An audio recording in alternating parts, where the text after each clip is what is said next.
अस्सलाम वालेकुम students, welcome back again. मैं मोहम्मद वकास हूं, आपका केमिस्ट्री टीचर, और ये है आपका चैनल MWS केमिस्ट्री। आज का हमारा लेक्चर बहुत इंपॉर्टेंट और इंटरेस्टिंग होने वाला है because this is totally about indicators and Oswald theory. अब ऑसवाल्ड थ्योरी तो बहुत ही इंपॉर्टेंट टॉपिक है हमारा, जो इंडिकेटर्स को लेके। इंडिकेटर में भी जो हमारे पास है, इंडिकेटर्स का जो एक्शन होता है वो due to common ion effect होता है। ठीक है, आज हम इसको समझेंगे on the basis of Ostwald theory. हम पीएच निकालना सीखेंगे कि इंडिकेटर की पीएच कैसे फाइंड करेंगे। देन हम सीखेंगे कि जो हमारे पास एसिडिक इंडिकेटर होते हैं या बेसिक इंडिकेटर होते हैं वो कैसे एक्ट करते हैं, और इस ऑसवाल्ड थ्योरी के मेन पोस्टुलेट्स हैं क्या। और इससे पहले हम सीखेंगे इंडिकेटर्स क्या होते हैं।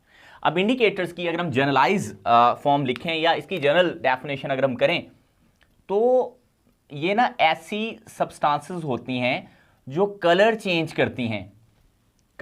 करती हैं जब कोई रिएक्शन अपनी कंप्लीशन पे पहुंच जाता है। आई रिपीट इट अगेन, दो substances which change colours on completion of reaction. अब वो रिएक्शन क्या हो सकता है? वो एसिड बेस हो सकता है, वो रिडॉक्स हो सकता है, और वो क्रिस्टलाइजेशन टाइप, वैसे ये फिजिकल फिनोमेना है, इसमें भी ये काम करता है। ठीक है, अपने कलर चेंज करती हैं। The substances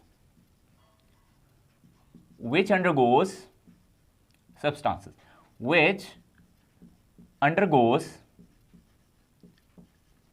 color changes when reaction goes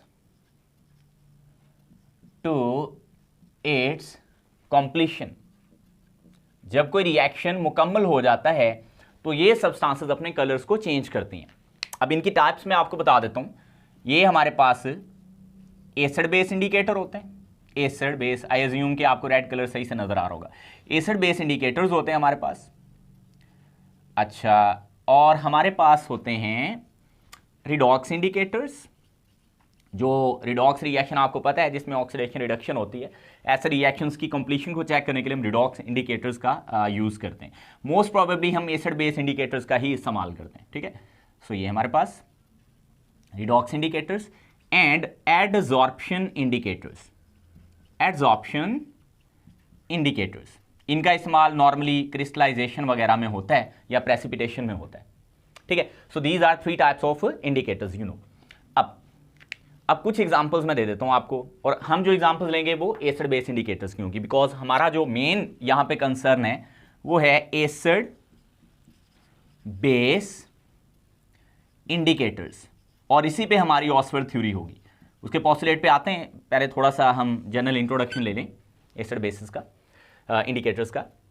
इसमें हमारे पास एग्जाम्पल है, एक ना हम एंड पॉइंट कहते हैं। जब भी एंड पॉइंट रीच होता है ना, उस एंड पॉइंट पे ये जो इंडिकेटर्स होते हैं अपना कलर चेंज कर लेते हैं। क्यों करते हैं वो तो हम थ्योरी में जानेंगे, लेकिन अभी आप समझ लो हमारे पास जो नॉर्मली इंडिकेटर्स का हम इस्तेमाल करते हैं उसमें सबसे मोस्ट फेमिलियर जो है, आपने अक्सर सुना होगा, फिनोल्फ्थलीन होता है। ठीक है जी, ये हमारे पास मोस्ट कॉमनली यूज इंडिकेटर है। अच्छा, इसी तरह हमारे पास मिथाइल ऑरेंज, ये भी आपने अक्सर सुना होगा, मिथाइल ऑरेंज। इस तरह मिथाइल रेड भी होता है, इसके बारे में भी आपने सुना होगा, मिथाइल रेड, है ना। मिथाइल ब्लू भी होता है, और मिथाइल येलो ये भी होता है हमारे पास। ठीक है, और इसी तरह ये मैंने पहले इसका एम बड़ा ही चले लिख लेते हैं, सबका कैपिटल लिख लेते हैं। ओके, सो इसी तरह हमारे पास और भी हैं, जैसे इसी तरह ब्रोमोथाइमोल, इसमें हमारे पास ये ब्लू होता है, ब्रोमोथाइमोल ब्लू, और इस तरह सिंपल थाइमोल ब्लू भी होता है। ठीक है जी, thymol blue. So these are the indicators. ठीक है, ऑल दीज आर, इसी तरह और भी बहुत सारे होंगे, तो मैंने कुछ यहां पे इंडिकेटर्स की आपके सामने एग्जांपल्स दी हैं।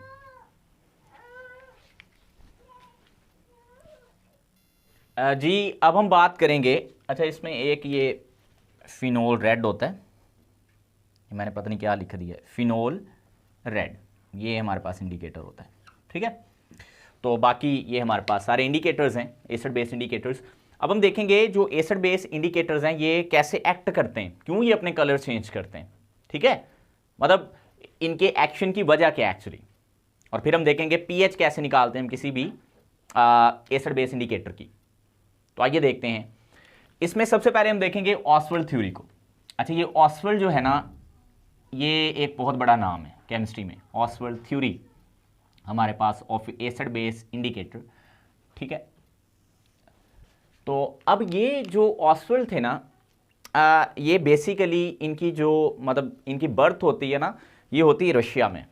रशियन एम्पायर, आपने नाम तो सुना होगा, इसको हम सोवियत यूनियन भी कहते थे।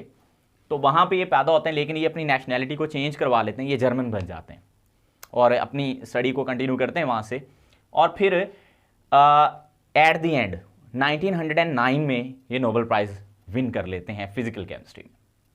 तो ये बात आपने याद रखनी है, इनकी बहुत बड़ी हिस्ट्री है, कॉन्सेप्ट ऑफ मोल भी इन्हीं का है। इसी तरह आपने ऑसवेल्ड विस्कोमीटर का नाम सुना होगा, वो भी इन्होंने दिया था। ऑसवेल्ड लॉ ऑफ डाइल्यूशन, वो भी इन्हीं का है। और बहुत सारी इनकी थ्योरीज हैं, मतलब इस तरह की चीज़ों पे। तो यहाँ पे जो हमारी थ्योरी है ये फॉर इंडिकेटर है, Ostwald theory, remember that. And this Ostwald is a great name in chemistry. ठीक है, अब देखते हैं इनके वो पोस्टुलेट क्या हैं, मेन पॉइंट्स क्या हैं। ठीक है जी, मेन जो पॉइंट्स हैं इस थ्योरी के, पहले आप वो नोट कर लो, फिर हम जो सारी है वो कैलकुलेशन करेंगे। ठीक है, अब मेन पॉइंट्स इनमें जो सबसे पहला पॉइंट है वो जरा सुनिएगा आप गौर से। इनके अकॉर्डिंग जो इंडिकेटर होता है, एसिड बेस इंडिकेटर, वो अपनी दो फॉर्म रखता है, एक उसकी आयोनाइज फॉर्म होती है और एक उसकी अनआयोनाइज फॉर्म होती है। चलो ये मैं दूसरे पॉइंट को पहले डिस्कस कर गया हूं, बहरहाल कोई बात नहीं। हमारे पास दो फॉर्म होती हैं, एक आयोनाइज्ड फॉर्म, आयोनाइज्ड फॉर्म, और दूसरी होती है हमारे पास अनआयोनाइज्ड फॉर्म। अब जो इंडिकेटर होते हैं ना, वो आयोनाइज्ड फॉर्म में एक कलर देते हैं और अनआयोनाइज्ड फॉर्म में कोई दूसरा कलर देते हैं।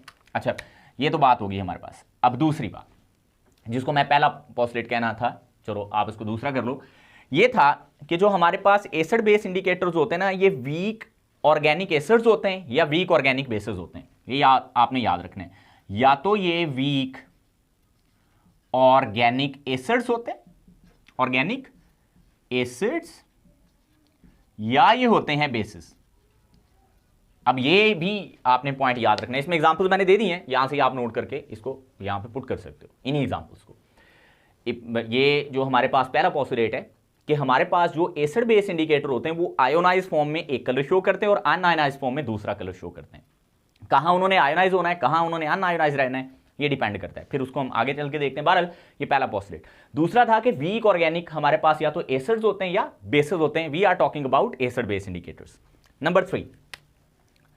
नंबर थ्री है हमारे पास जो हमारा एसिड या बेस इंडिकेटर होता है ना, वो किसी भी सॉल्यूशन में अगर उसमें एसिड बेस आपने बाहर से नहीं ऐड किया हुआ तो वहां पे बहुत ही कम स्मॉल एक्सटेंट में आयोनाइज होता है। ठीक है, आयोनाइज, ये मैं इंडिकेटर की बात कर रहा हूं, चलो पूरा लिख देता हूं। Indicator ionised in very little extent in a solution. लेकिन जब हम बाहर से ऐड करते हैं, बट एडिंग एसिड और base, ionisation of indicator increase,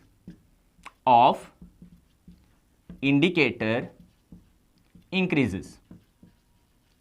ठीक है जी, ये कह रहा है, कहता है जो हमारे पास, ये ऑसवेल्ड कह रहा है, कहता है हमारे पास जो एसिड बेस इंडिकेटर होता है ना, ये बहुत लिटिल एक्सटेंट में आयोनाइज होता है सॉल्यूशन में।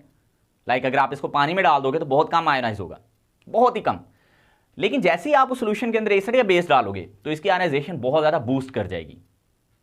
एसिड या बेस वो डिपेंड करता है कि आपका इंडिकेटर कैसा है। आई होप कि ये पॉइंट आपको क्लियर हो गया होगा। ठीक है जी, अब चौथा पॉइंट बड़ा इंटरेस्टिंग है कि जो हमारे पास एसिडिक इंडिकेटर होता है ना, उसका कलर्ड एनायन होता है। ठीक है, याद रखें, एसिडिक इंडिकेटर, अब ये कौन सा होता है, जैसे फिनोल्फथलीन है। ठीक है, फिनोल्फथलीन, एसिडिक इंडिकेटर, मैं एग्जांपल दे रही है फिनोल्फथलीन हैज कलर्ड एनाइन। कैसे होगा अभी आगे चल के देखते हैं, इसको सारा कुछ सर आगे चल के, तो डेफिनेटली हम अभी पॉइंट्स पढ़ रहे हैं, फिर हम इसकी डिस्कशन डिटेल में करते हैं।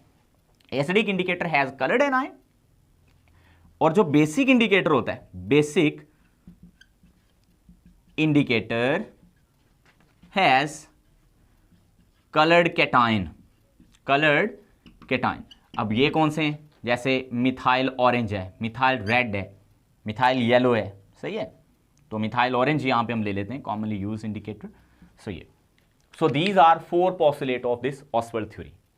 अब हम कैलकुलेशन करेंगे ऑसवर्ड थ्योरी के मुताबिक और देखेंगे कैसे एक्शन ऑफ फिनोल्फथलीन होगा, कैसे एक्शन ऑफ हमारा मिथाइल ऑरेंज होगा। यहां पे 2 ही एग्जांपल्स हम लेंगे, इंडिकेटर फिनोल्फथलीन का कैसे एक्शन होगा, मिथाइल ऑरेंज कैसे एक्ट करेगा, और इनके पीएच को हम कैसे कैलकुलेट करते हैं। तो यहां तक आपकी वीडियो का ये पहला पार्ट था। अब हम इसी वीडियो के सेकंड पार्ट पे आते हैं, लेक्चर नंबर यही रहेगा 8 ही, तो अब हम आगे मूव करते हैं। यहां तक आप स्क्रीनशॉट ले लें।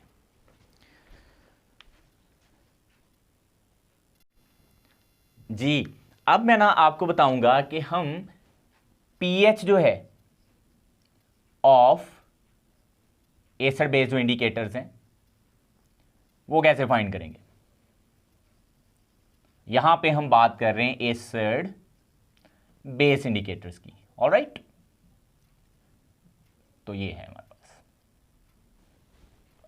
इसके हम पीएच कैसे कैलकुलेट करेंगे। अच्छा, इसके लिए हम एक आसान तरीका जो है वो कर लेते हैं। हम ना एक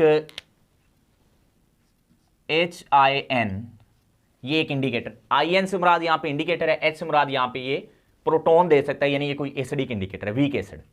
ठीक है, हमने पढ़ा ना 2 तरह के, सपोज गोलो फिनोल्फथलीन ही है। आप एसिडिक इंडिकेटर लेके ये एक्सप्लेनेशन दोगे तो ज्यादा आसान हो जाएगा। कैलकुलेट हमने पीएच ही करनी है। अगर आप बेसिक लोगे तो फिर OH आयंस आएंगे, उनको फिर आपको कन्वर्ट करना पड़ेगा पीएच के अंदर, यानी वो POH आ जाएगी, फिर उसको पीएच में कन्वर्ट करना पड़ेगा। तो बेहतर है कि आप ये एग्जांपल ले लो जैसे मैं आपको करवाने लगूं। अब अगर हम इसको वाटर में आयोनाइज होने दें, अभी हमने इसमें कोई एसिड नहीं डाला, इसमें कोई बेस नहीं डाला, हम इसको सिंपली वाटर के अंदर डिजोल्व करें, ठीक है, तो क्या होगा, ये बहुत ही वीक, आपको पता है जो हमारा ये वाला इंडिकेटर है बहुत ही वीक एसिड है, ठीक है, यहां पे तो बहुत लिटिल अमाउंट में ये आयोनाइज होगा, जितना भी होगा वो हम लिख लेते हैं। हम यहां पे लिखेंगे कि ये बनेगा I नेगेटिव, और यहां पे देखो हमने क्या लिखा था इसी ऑसवर्ड थ्योरी में कि acidic indicator has coloured A9, इसकी वजह से इसका कलर होगा ये कलर्ड एनाइन, और साथ में अब ये पानी है, ये यहां से प्रोटॉन एक्सेप्ट करेगा तो H3O पॉजिटिव बन जाएगा। कलर की बातें हम आगे चल के करते हैं, लेकिन यहां पे आप सिर्फ पीएच को निकालना सीखोगे। ओके, तो अब अगर आपको लॉ ऑफ मास एक्शन का पता है तो हम बहुत अच्छे से जानते हैं कि जो हमारे पास Kc होता है that is equal to products concentration, इनके कंसंट्रेशन का जो आपस में प्रोडक्ट लेते हैं हम इस तरह IN नेगेटिव, और नीचे हमारे पास होती हैं reactants HIN and water concentration. अब एक बात मैं आपको शुरू में बता चुका हूं, this is a weak acid, indicator जो है ये वीक एसिड है, तो फिर ये बहुत लिटिल अमाउंट में आयोनाइज हो रहा है। इट मीन्स जो वाटर की कंसंट्रेशन है ये चूंकि बहुत ही कम आयोनाइज हो रहा है, तो वाटर की कंसंट्रेशन को मैं Kc से मल्टीप्लाई कर सकता हूं। जैसे अगर एसिड हो तो वाटर जाके Kc से जब मल्टीप्लाई हो तो Ka बन जाता है, बेस हो तो ये वाटर जब Kc से कंसंट्रेशन ऑफ वाटर ये Kc से मल्टीप्लाई हो तो Kb बन जाता है। चूंकि यहां पे इंडिकेटर है तो जब मैं इसको वाटर को Kc से मल्टीप्लाई करूंगा कंसंट्रेशन ऑफ वाटर से, तो ये KIN बन जाएगा। जैसे Kc मैं आपको बता रहा हूं Ka बन जाता है फॉर एसिड्स, Kb बन जाता है फॉर बेसिस, Kw बन जाता है फॉर वाटर, जो सेल्फ आयनाइजेशन ऑफ वाटर होती है। तो ये सारे ही कांस्टेंट्स हैं, ठीक है, तो यहां पे KIN ये भी कांस्टेंट है। अब ऊपर बचा हमारे पास H3O पॉजिटिव, इधर बचा हमारे पास I नेगेटिव, और इसको सॉल्व करेंगे मुख्तलिफ तरीके हैं, मैं बहुत आसान आपको बता रहा हूं। तो यहां पे HIN है, ठीक है। अब चूंकि हमने पीएच निकालनी, अब एक बात और याद रखनी है, जो H पॉजिटिव आयंस होते हैं इनकी कंसंट्रेशन या H3O पॉजिटिव आयन की कंसंट्रेशन इन एक्वस मीडियम ये इक्वल होती है फॉर एक्वस मीडियम, ठीक है। तो हम कह सकते हैं कि ये जो H3O पॉजिटिव है ये बेसिकली H पॉजिटिव ही है।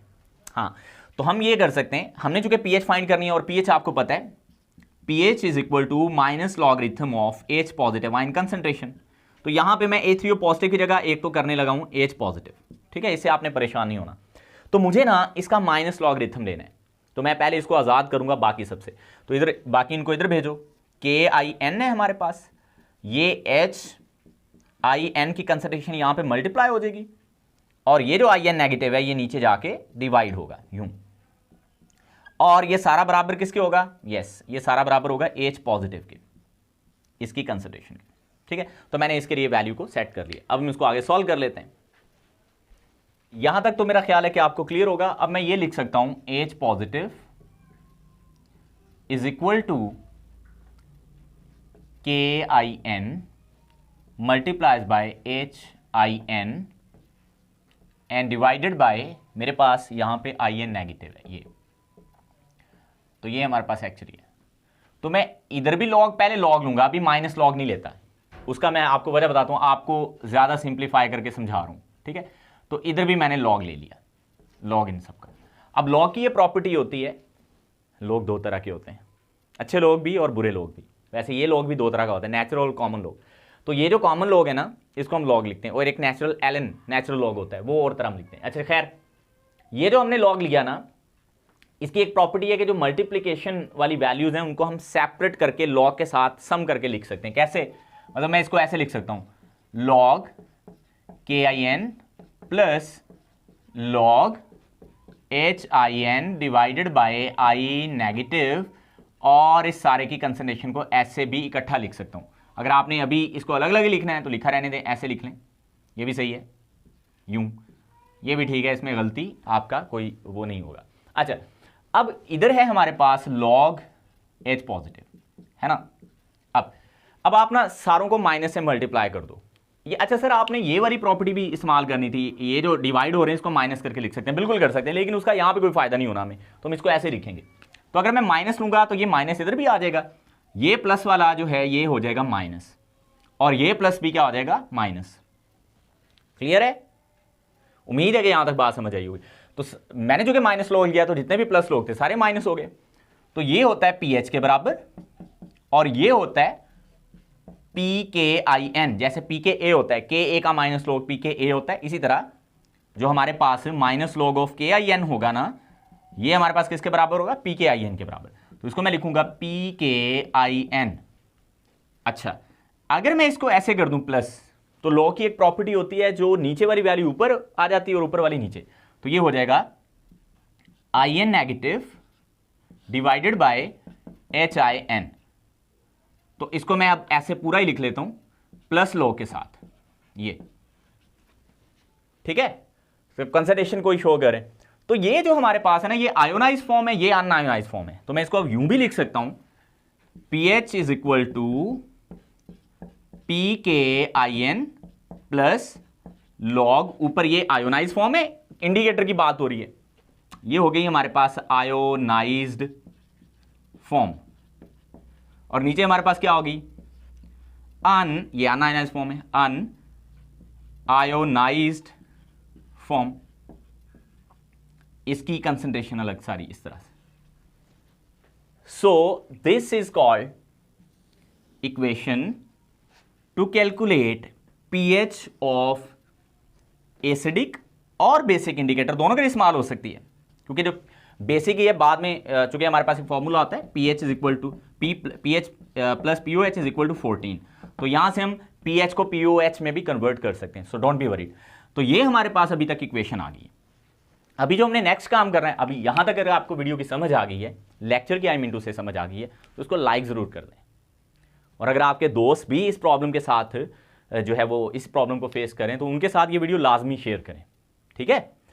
अब मैं जो आपके साथ शेयर करूंगा चीजें, वो एक्शन होगा मिथाइल ऑरेंज का जो कि बेसिक इंडिकेटर है, और फिनोफ्थलीन का जो कि एसिडिक इंडिकेटर है on the basis of osmosis.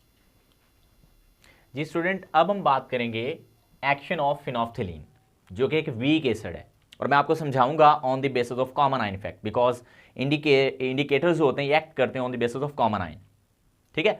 तो वन ऑफ द एप्लीकेशन, ठीक। अब आपको पता है फिनोफ्थलीन वीक एसिड है, तो सॉल्यूशन के अंदर ये बहुत कम एक्सटेंट में आयोनाइज होगा, यानी H पॉजिटिव एंड प्लस में I नेगेटिव बहुत कम बनेंगे। तो ये पहले बहुत ज़्यादा कम आयोनाइज हो रहा है ना। तो जैसे ही हम इसमें कोई एसिड डालेंगे, एसिड HA आपने एसिड डाला, तो एसिड में भी H प्लस होता है, कोई भी HCl ले लो या कोई भी स्ट्रॉन्ग एसिड की बात करूं, तो यहां पे A नेगेटिव बनेगा। अब यहां पे एक आयन कॉमन है और वो H पॉजिटिव है, तो एसिड का H पॉजिटिव चूंकि तगड़ा है, स्ट्रॉन्ग है, ये इसको कर देगा सुप्रेस, और ये जो इंडिकेटर थोड़ा बहुत आयनाइज हुआ था ये अनआयोनाइज हो जाएगा। तो अब इसका जो कलर होगा वो अनआयोनाइज फॉर्म की वजह से होगा, अनआयोनाइज्ड फॉर्म में चला जाएगा। जब हमने इसमें क्या डाला, यस, हमने इसमें जब एसिड डाला तो ये अपनी अनआयोनाइज फॉर्म में चला जाएगा। और ऑस्वाल्ड थ्योरी यही तो कहती है कि जो इंडिकेटर होता है उसका अनआयोनाइज फॉर्म में एक कलर होता है और आयोनाइज फॉर्म में एक कलर होता है, ये हमने यहां पे लिखा भी हुआ है। तो अब जो फिनोल्फ्थलीन इंडिकेटर होता है ना, इसका अनआयोनाइज फॉर्म में कोई कलर नहीं होता, ये कलरलेस होती है इंडिकेटर ये वाला। तो ये जो कलरलेस है ये अपनी किस फॉर्म में अपना कलरलेस, यानी जब हम इसको एसिड में डालेंगे ना फिनोल्फ्थलीन को, इसने कोई कलर शो नहीं करना क्योंकि इसकी अनआयोनाइज फॉर्म में इसका कोई कलर होता ही नहीं। अब हम आते हैं जब हम इसको इसके अंदर बेस डालेंगे, यानी आपने फिनोल्फ्थलीन का सॉल्यूशन बनाया, अब उसमें बेस आ गया, तो बेस क्या करेगा वो जरा देखते हैं। HIN वही हमारे पास फिनोल्फ्थलीन इंडिकेटर है, सॉल्यूशन के अंदर H positive and plus I negative.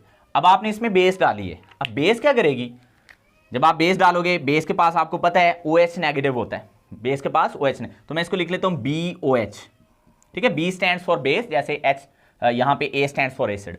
तो ये जब आयोनाइज होगा तो इससे बनेगा B positive and OH negative. देखो यहां पे कोई आयन कॉमन नहीं होगा। अब उल्टा क्या होगा, ये जो हमारे पास H पॉजिटिव हैं और ये OH नेगेटिव हैं, ये मिलकर वाटर बनाना शुरू कर देंगे। अब जैसे ही मिलकर वाटर बनाएंगे तो इंडिकेटर को ज्यादा आयोनाइज होना पड़ेगा, इंडिकेटर ज्यादा से ज्यादा आयोनाइज होने की कोशिश करेगा। इट मींस बेस में जो हमारा फिनोल्फ्थलीन है ये ज्यादा आयोनाइज होगा। तो ये अब कलर किस वजह से होगा, यस, आयोनाइज फॉर्म की वजह से। इसकी ये जो बनेगी ये क्या बनेगी, आयोनाइज्ड फॉर्म की वजह से इसका कलर होगा। और याद रखना फिनोल्फ्थलीन अपना पिंक कलर शो करता है इन आयोनाइज्ड फॉर्म, हर इंडिकेटर का अपना अपना कलर होता है, तो इसका कलर यहां पे क्या होगा, यस, पिंक कलर होगा। And this is due to ionised form and this is due to by the addition of base. अब मैं इस चीज से समझाता हूं आपको। आई रियली होप कि ये जो एक्शन ऑफ फिनोल्फ्थलीन है आपको समझ आया होगा कैसे ये एक्ट करता है। इट मीन जैसे ही आपने फिनोल्फ्थलीन सॉल्यूशन में बेस डालनी है उसका पिंक कलर आ जाना है। अब इसी चीज को मैं इस इक्वेशन के साथ समझाता हूं, ठीक है, क्योंकि ये इसका पार्ट है, इसका हिस्सा है। थोड़ा लेक्चर लेंथी जरूर हो गया लेकिन बहुत इंपॉर्टेंट बातें मैंने आपसे शेयर की हैं, ठीक है। अब देखो, अब आपने चूंकि कहा हमने डाली है बेस, बेस डालने से आयोनाइज हुई। जब हम बेस डालेंगे इट मींस आयोनाइजेशन ज्यादा होगी। मैं कहता हूं आयोनाइजेशन अगर 100 है, 100 में से 90% हुई है, ठीक है, या 91% कह लो या 90% कह लो। मैं क्या कह रहा हूं, जब हमने बेस डाली बाय एडिशन ऑफ बेस, जब हमने बेस डाली थी इसी फिनोल्फ्थलीन इंडिकेटर में, तो क्या हुआ कि हमारी आयोनाइज फॉर्म ज्यादा हो गई। यानी ये जब ये ज्यादा हुई तो मैं क्या कहूंगा कि ये ज्यादा परसेंटेज में होगी, बाकी सारा तो ऐसे ही है, PKIN प्लस लॉग, ये फॉर्म ज्यादा, मैं कहता हूं ये 91% है, क्योंकि हमारा जो बेसिक क्राइटेरिया है वो 91 से परसेंट अगर बढ़ जाए आयोनाइज फॉर्म की तो उसका कलर हमें नजर आ जाता है, वो एंड पॉइंट होता है। और यहां नीचे हमारे पास 9% उसकी अनआयोनाइज फॉर्म है, यानी ये 9% है, यानी 9 आप इसको कह लो, और ये 91% है, ये ज्यादा है तो इसको 91 कह दिया। अब जब हम इसका आंसर निकालेंगे अप्रोक्सीमेटली 10 आना है, ठीक है, तो log 10 1 होता है, log 10 will be equal to 1। अब जरा इस बात को समझना है आपने, ठीक है, तो इज इक्वल टू PH। अब log 10 जो होता है ये 1 होता है, मैं आपको बता चुका हूं, तो यहां पे मैं डायरेक्ट ही 1 लिख देता हूं ये। तो जब भी हम देखेंगे कि हमारी बेस ऐड हम कर रहे हैं, बेसिक मीडियम में ऐसे होता है, जब भी हम बेस ऐड किया करेंगे बेसिक मीडियम में और इंडिकेटर जो है वो अपना एक्शन शो करेगा बेसिक मीडियम में, तो फिर हम लिखेंगे PKIN प्लस 1, ठीक है।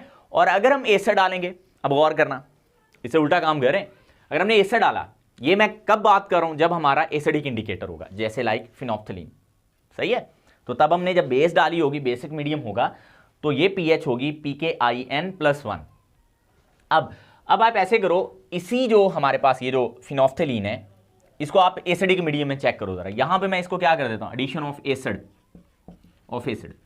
तो क्या होगा फिर इसकी जो आयोनाइज फॉर्म है ये वाली, बहुत ही कम होगी, यानी 9 आप इसको कह लो, और अनआयोनाइज फॉर्म इसकी ज्यादा होगी, यानी ये उल्टा हो जाएगा यूं 9/91, और इसका आंसर आएगा 0.1 के करीब।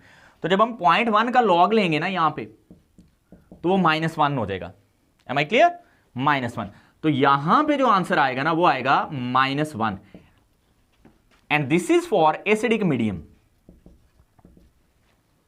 मुझे उम्मीद है कि ये बात आपको समझ आई होगी, ठीक है। तो यहां तक हमने एक्शन देखा है फिनोप्थलीन का। तो इसीलिए हर जो इंडिकेटर होता है उसकी अपनी एक पीएच रेंज होती है, जहां पे वो बेस्ट काम करता है, जहां पे वो बेस्ट कलर चेंज करता है। तो एक इंडिकेटर को हम हर जगह इस्तेमाल नहीं कर सकते। मिसाल देता हूं मैं आपको, लाइक ये जो हमारा फिनोप्थलीन इंडिकेटर है, ये वीक बेसिस के लिए बहुत कम इस्तेमाल होगा, क्योंकि जो वीक बेस होगा इसको आयोनाइज ही नहीं कर पाएगा। स्ट्रॉन्ग बेस तो इसको आयोनाइज कर पा रहा है, क्योंकि स्ट्रॉन्ग बेस जब आयोनाइज हुआ था तो उससे OH नेगेटिव आयंस बने थे। लाइक अगर मैं कहूं इसी इंडिकेटर को मैं यहां यूज करना चाहता हूं अमोनियम हाइड्रोक्साइड में। अब अमोनियम हाइड्रोक्साइड यहां पे एक वीक बेस है, वीक बेस, तो हमारा फिनोप्थलीन यहां पे काम ही नहीं करेगा, क्योंकि फिनोप्थलीन ने बहुत कम आयोनाइज होना है, यानी 91% से कम आयोनाइज होगा, तो अपना कलर इतना चेंज नहीं कर पाएगा कि हम उसको नेकेड आई से ऑब्जर्व कर पाए। तो इसलिए हर इंडिकेटर की एक पीएच रेंज होती है। क्लियर? आगे बढ़ते हैं। नेक्स्ट हम बात करते हैं एक्शन ऑफ क्या, मिथाइल ऑरेंज, जो कि एक बेसिक इंडिकेटर होगा।